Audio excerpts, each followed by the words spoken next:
네, 저도 사랑합니다.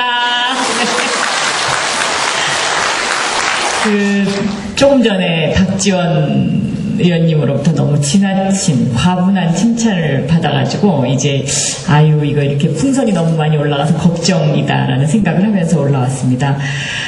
이 자리에서 이렇게 우리 전남 또 대한민국을 이끌고 가시는 우리 여성위원장님들 만나 뵙게 돼서 정말 반갑고요.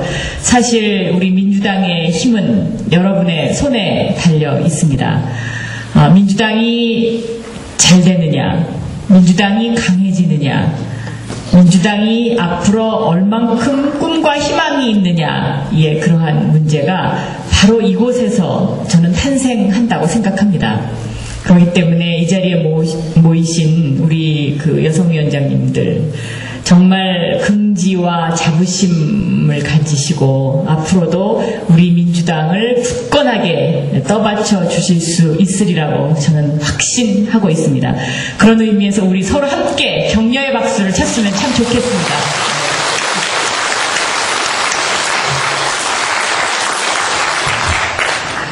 제가 오늘 이렇게 이 자리에서 약 30분간 말씀드릴 것은 정치는 설득이다. 다시 말하면 정치를 하기 위해서 필요한 21세기형 리더십은 무엇인가에 대해서 간략하게 말씀을 드리고자 합니다.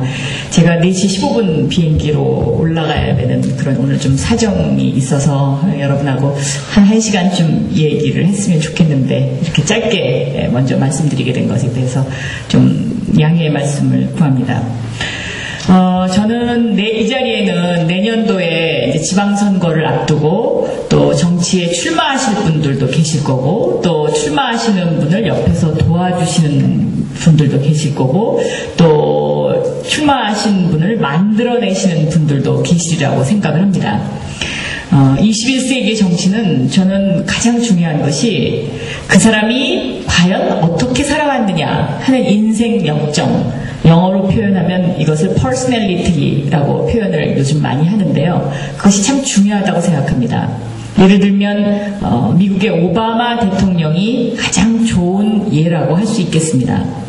오바마 대통령은 정말 가진 것 없이 태어났습니다. 그리고 정말 보잘것없이 태어났습니다. 백인 어머니와 흑인 아버지 밑에서 불우한 청소년 시절을 보냈습니다. 그러나 그 사람은 꿈을 잃지 않았습니다. 항상 희망을 잃지 않았습니다. 마음속에 소망을 잃지 않았습니다. 그리고 그 꿈과 희망과 소망의 실천을 위해서 평생 동안 한 길을 걸었습니다. 그랬기 때문에 오늘날 세계를 움직이는 대통령이 됐다고 생각합니다.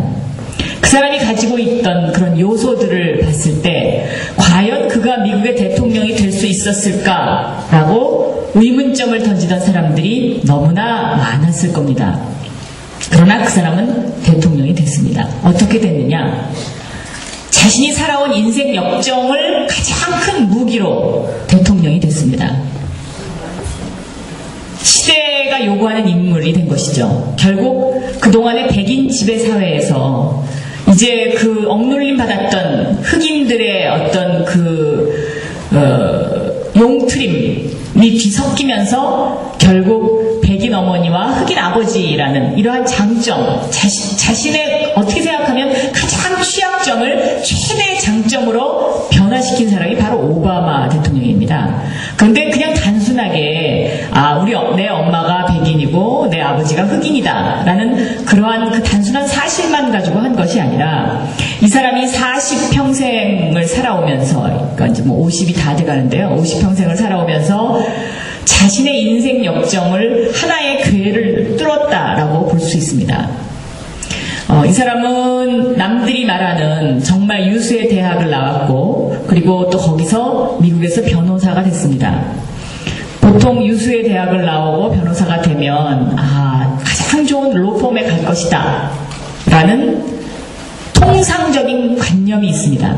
그러나 그것을 처음부터 깼습니다. 왜? 이 사람이 정치의 뜻이 있었다고 저는 봅니다. 그러니까 오바마의 자서전을 읽어보면 처음부터 정치의 뜻이 있었던 것은 아니다라고 이야기는 하지만 그러나 흐름을 보면 그렇지 않습니다. 이 사람은 그러한 통념을 깨고 시카고의 빈민 빈민촌으로 갑니다. 그래서 그곳에서 조직운동을 시작하죠. 오바마가 시카고의 빈민촌으로 가서 제일 먼저 하는 것이 무엇이냐면 정말 그 가난해서 답답할 정도로 가난해서 자기들의 생계를 꾸려가는 데만 관심이 있었던 그 사람들의 목소리를 한데로 모으는, 그러니까 조직운동가의 역할을 하는 겁니다. 그래서 그 사람들의 억울한 점, 그 사람들의 답답한 점, 그리고 그 사람들이 꼭 정부에다 건의해서 관철시켜야 하는 점을 의견을 모아서 대신 전달해주는 그러한 조직운동을 시작합니다. 그 중에 이제 오바마가 한 역할 중에 가장 대표적인 것이 요즘에 이제 그 우리나라에서도 문제가 되고 있는 성면가로 운동입니다. 그러니까 이제 과거에 이제 아파트, 특히 이제 그 빈민촌 아파트에는 성면으로 이제 그 방한 장치를 하지 않았습니까? 우리나라도 지금 아직도 국민학교 교실에 그런 것들이 많이 남아있죠. 초등학교 교실에. 그래서 이제 그 이슈를 가지고 이것을 시혜가 건의해서 빨리 성면가루를 제거해야 그 빈민들의 건강을 지킬 수 있으니까 그 건강을 지키기 위해서 성면가루가 있는지 없는지 이것을 빨리 시 조사단이 나오게 해서 그 아파트를 조사하고 그것을 다시 대체해주는 작업을 하기 위한 여론 수렴 작업을 오바마가 해가지고 대대적으로 성공을 합니다. 그래서 이제 그 빈민가의 일종의 구세주처럼 메시아처럼 이제 그렇게 이제 자리를 잡게 되는 것이죠. 그때까지만 해도 오바마는 정치에는 뜻이 없었습니다. 그러나 이제 이 사람이 다시 변호사 활동을 하고 또 그 시카고에서 활동을 하게 되면서 정치에 출마를 하게 됐을 때, 상원의원으로 출마를 하게 됐을 때 가장 그 사람을 서포트했던 그룹이 바로 그 시카고 빈민촌에 처음에 이 사람이 조직운동가로서 발을 들였던 그 그룹이었습니다. 결국 그 그룹이 오바마를 서포트하면서 굉장히 쉽게 정치에 입문을 합니다. 그러니까 이 사람의 어떤 그 인생의 흐름을 보면 가난한 사람을 위해서, 어려운 사람을 위해서, 그 사회에서 소외받는 계층을 위한 대변자가 되겠다는 그런 하나의 강한 신념이 있었던 거죠. 결국 그것이 오늘날의 미국의 대통령을 만든 것입니다. 좋은 대학 나와서 변호사 돼서 돈을 벌겠다는 어떤 그런 유혹을 뿌리치고 힘들게 젊은 시절을 보냄으로써 결국 오바마는 그 꿈을 성사시키고 그리고 오늘날 그렇게 가난하고 소외받고 어렵게 사는 사람들의 희망이 되고 있는 것입니다. 오바마가 대통령이 당선됐을 때 미국의 국민만큼 기뻐했던 사람들이 아프리카 사람들이고 또 우리 아시아 사람들입니다. 왜 그랬을까요? 그동안에 백인 대통령이 됐을 때는 그 사람들하고는 얘기가 통한다고 생각하지 않았지만, 우리는 그를 만나보지 않았지만 왠지 우리의 얘기를 들어줄 것 같은, 우리와 의사소통이 될 것 같은 그런 가느다란 희망을 심어줬기 때문이었을 겁니다. 바로 정치가라는 것이 그러한 것이라고 저는 생각합니다. 이 자리에 계신 여러분 한 분 한 분, 그동안 어떤 삶을 살아왔는지, 그리고 내가 우리 사회를 위해서 무엇을 하려 했는지, 또 앞으로 무엇을 하려 할 것인지 한번 곰곰이 생각해 보십시오. 그것이 어떤 분야라도 저는 좋습니다.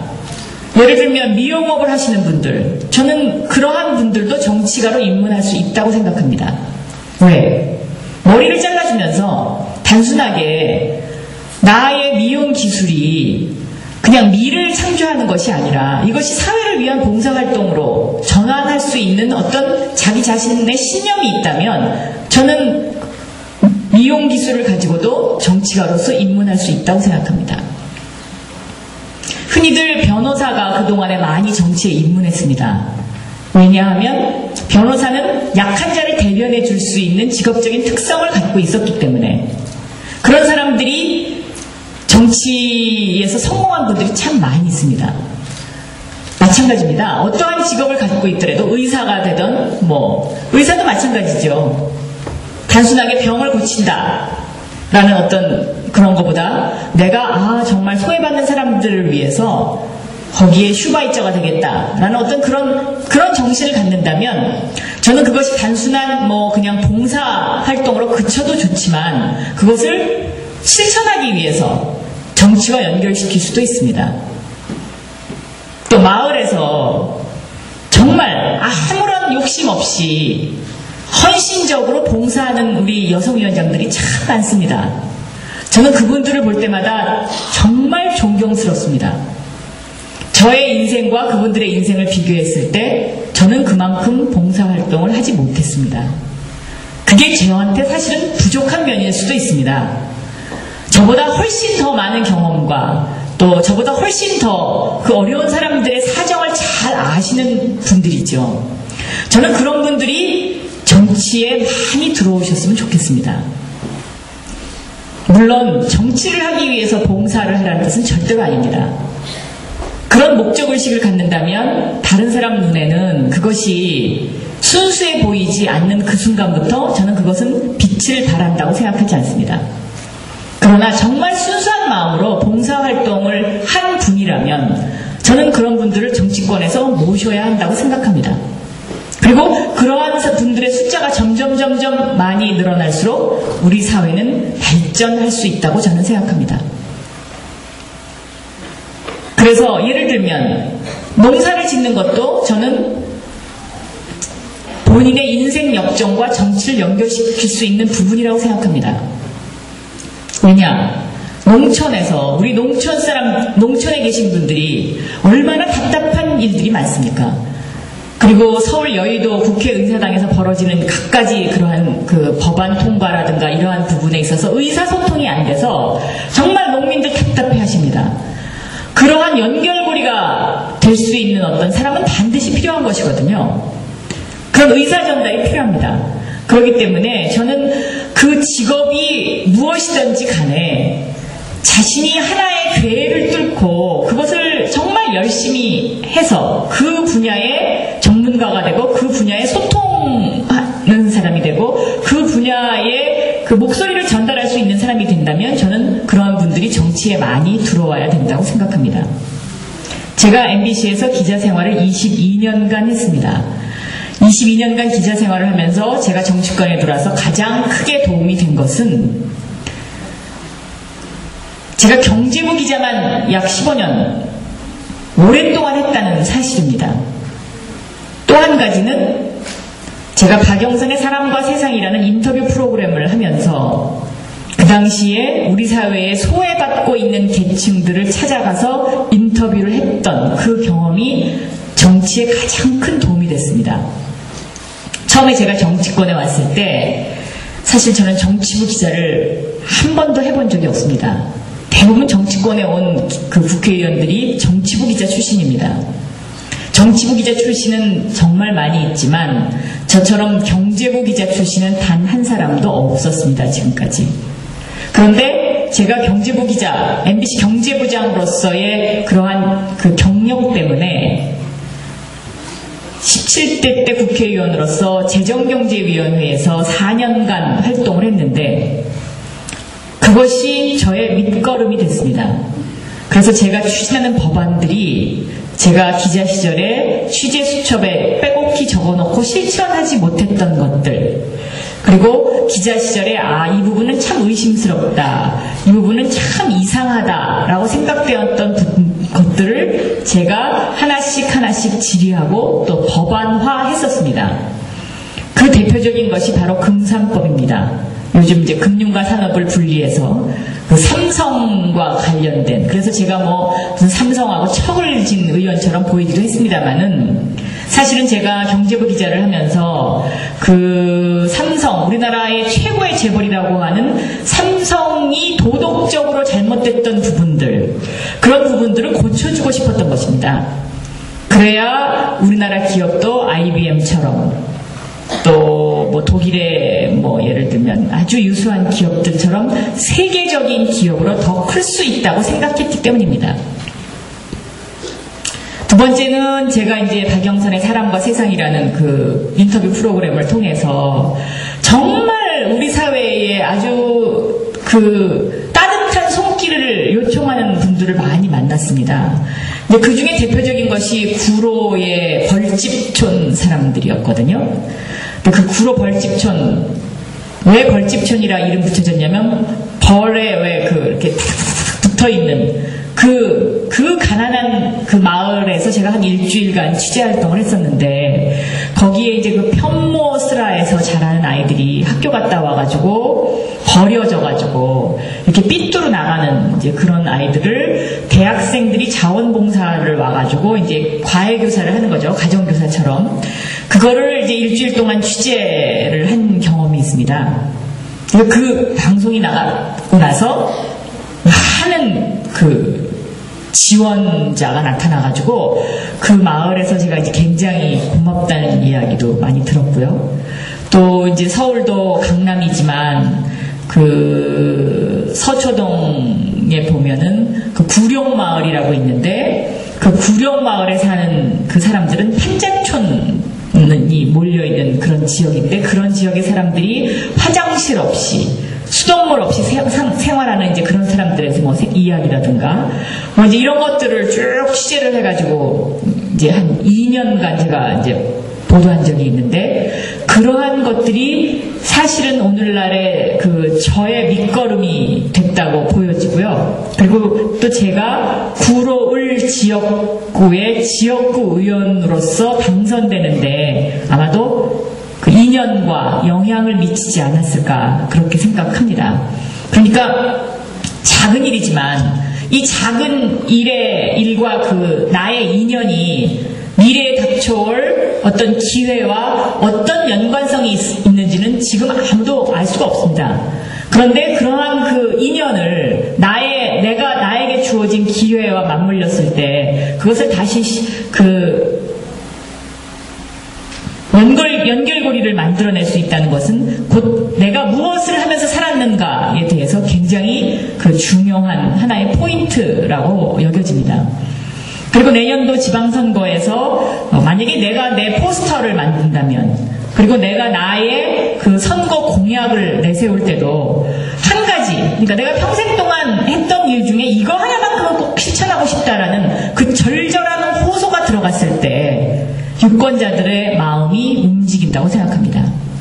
그래서 저는 만약에 이 자리에 모이신 분들 중에서 내년도 지방선거에 출마를 원하시는 분이 있다면 본인이 살아온 인생 역정을 한번 정리를 해보시고 그 역정 중에서 정말 내가 꼭 이것만은 해보고 싶다라는 것을 찾아내는 것, 그것이 굉장히 중요한 것이다 라고 생각이 되어집니다. 제가 2008년도 18대 국회의원 선거에서 사실 보름 남겨두고 갑자기 구로을이라는 데 이제 공천을 받아가지고 출마를 하게 됐습니다. 저는 뭐 당선될 생각으로 간 것이 아니고 당에서 뭐 그곳에 꼭 가야 된다고 하니까 뭐 운명인가 보다 한번 가보자.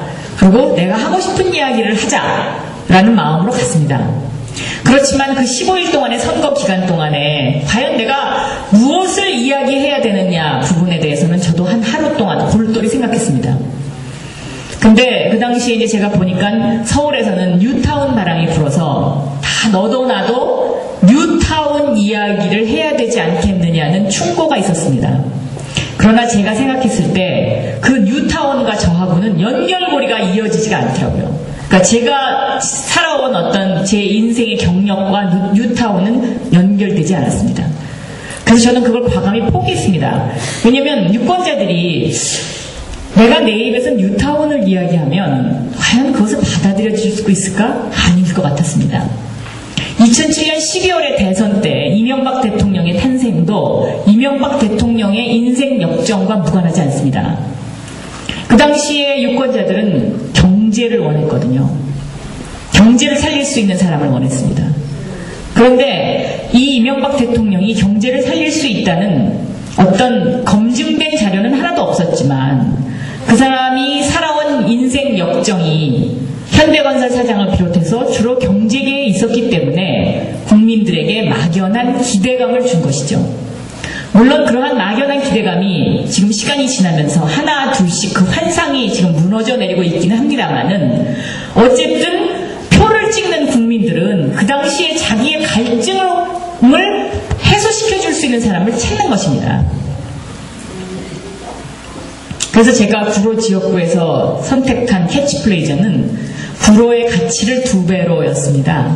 그것은 이제 어떤 의미였냐면, 구로하면 제일 먼저 사람들은, 여기는 이제 전남이기 때문에 이 서울 지역 사정에 밟지 않아서 이제 뭐 이런 설명이 어느 정도의 이렇게 받아들여질 수 있을지 모르지만, 대부분의 이제 서울의 사람들은 구로하면 구로공단을 떠올립니다. 그래서 구로공단이 있는 동네, 거기 그 못 사는 동네, 이렇게들 다들 생각을 합니다.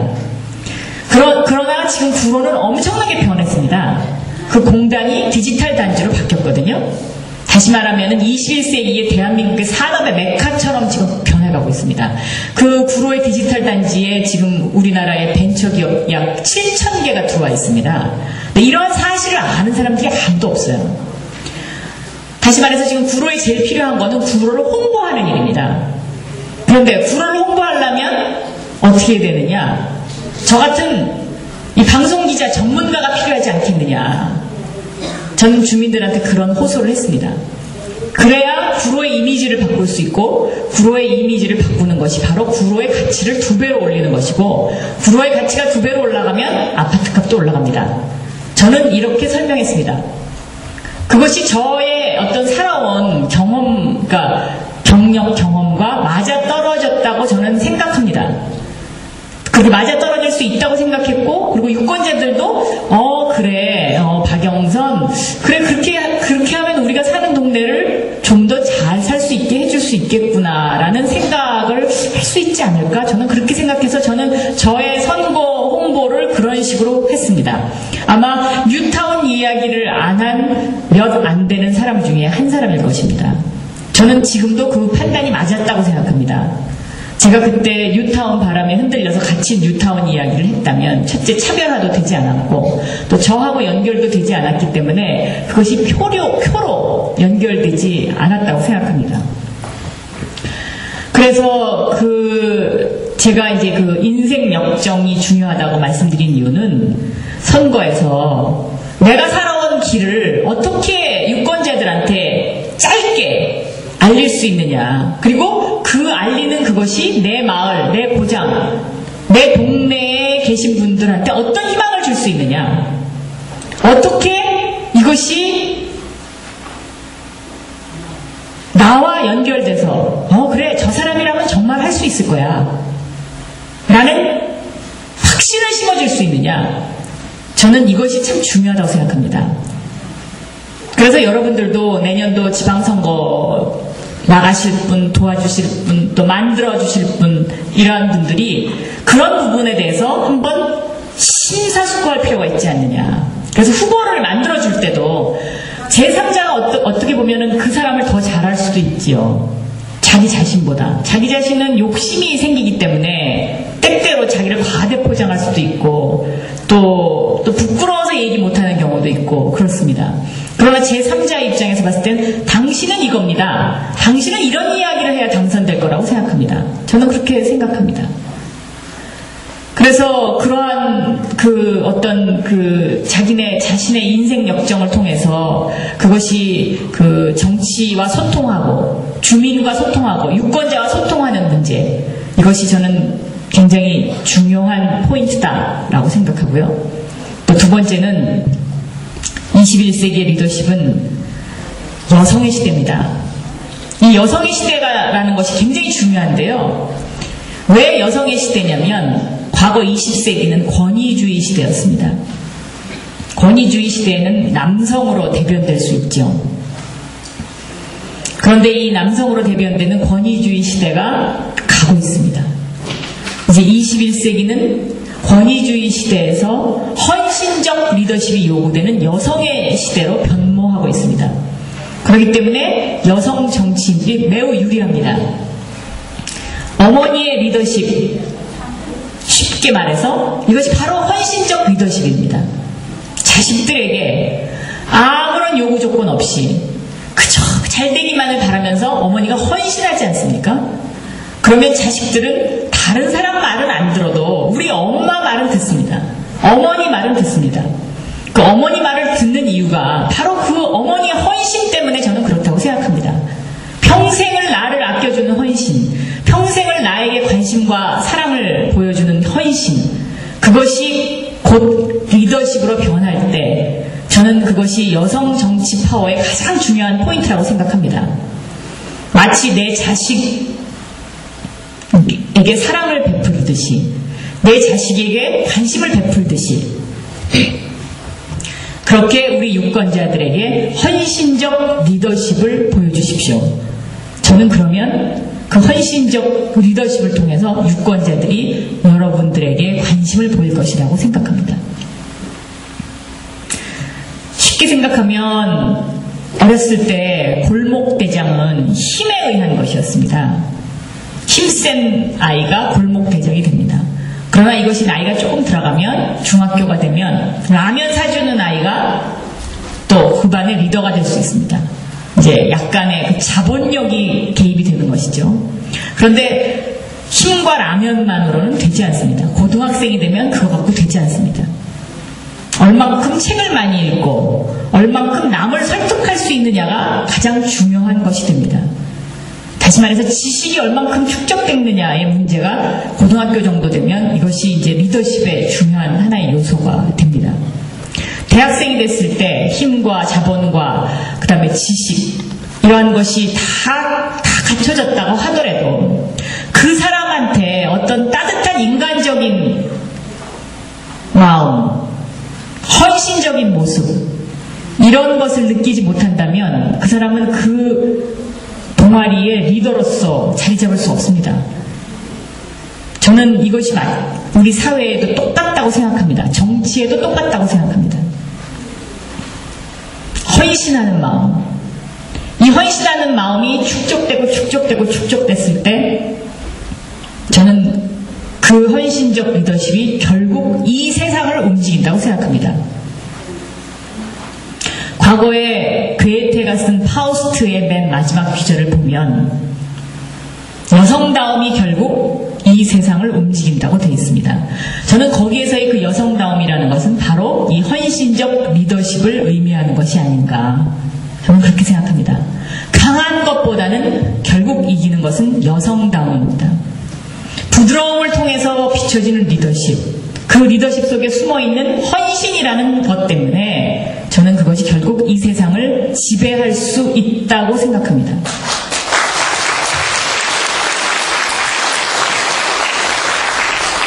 이 자리에 계신 우리 전남도당의 여성위원장님들은 그러한 제가 말씀드린 헌신적 리더십의 소유자십니다. 그렇기 때문에 이 자리에 계신 모든 분들은 반드시 할 수 있습니다.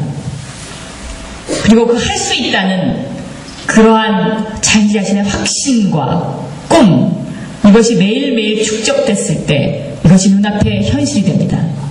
그리고 꿈은 혼자 꾸면 그냥 하나의 아름다운 꿈이지만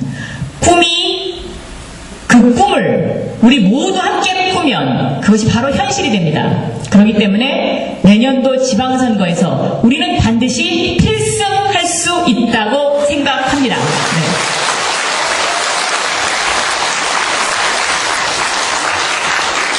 제가 시간이 있으면 좀 더 많은 이야기를 해드리고 싶은데 제 이야기는 여기까지 일단 오늘은 줄이고요. 질문 받도록 하겠습니다. 네, 옆에 계신. 구례 지역구 여성위원장입니다. 예, 반갑습니다. 예. 질문하기 전에 조금 가까이. 우리 의원님은 제 로망입니다. 아유, 감사합니다. 또 정치를 바라보는 모든 여성들은 아마 로망일 겁니다. 너무 가분하신 것 같습니다. 이렇게 와주셔서 감사합니다. 네, 감사합니다. 최근 언론에 보면은 기초단체 그 비례대표를 두 당이 합작해서 좀 높이겠다, 상향 조정하겠다, 그런 거 신문에 많이 나는데요. 우리 민주당에서는 어떻게 생각을 하고 계신지, 네. 그 상향 조정을 어느 정도 하실 것인지, 그걸 첫 번째로 묻고 싶고, 예. 그 다음에는 아마 이 상향 조정이 된다면 지역구 대표자들은 줄일 것인지 그대로 갈 것인지 그걸 묻고 싶습니다. 예. 지금은 여성은 힘이 발휘될 때라고 생각합니다. 예, 그렇습니다. 말씀해 주십시오. 네. 지금 현재 비례대표가 10%죠. 사실 이 10%라는 것은 너무 미미합니다. 그래서 현재 저희 민주당에서는 이 비례대표의 퍼센트를 30%로 상향 조정하려고 하고 있습니다. 그리고 정치개혁특위가 지금 가동되고 있는데요. 그 정치개혁특위가 12월 말에 끝납니다. 그래서 12월 말 정도면 내년도 지방선거에 그 선거구제라든가 이제 그 윤곽이 확실하게 나올 것입니다.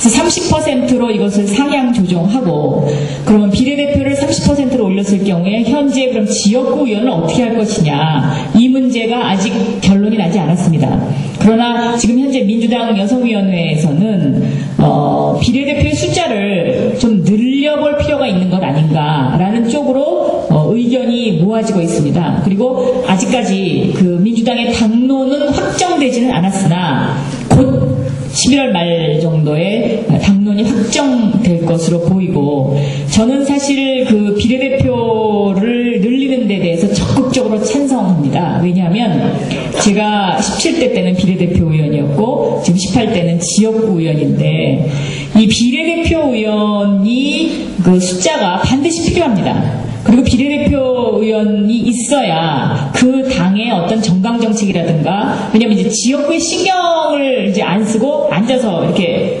그 정리를 할 수 있는 이제 이런 사람들이 필요하고요. 특히 이제 비례대표 의원의 여성의 정치 입문을 비례대표 의원으로 통해서 하고, 그리고 이제 어느 정도 좀 익숙해지면 그 다음에 이제 지역구로 나가는 이러한 그 숫자가 점점 늘어난다면 우리 여성 유권자들도 좋아할 것이고, 또 정계 진출을 원하는 그러한 그 여성의 정치인들도 훨씬 숫자가 많이 늘어날 것이라고 생각하기 때문에 앞으로 그러한 방향으로 적극적으로 노력하도록 하겠습니다. 네.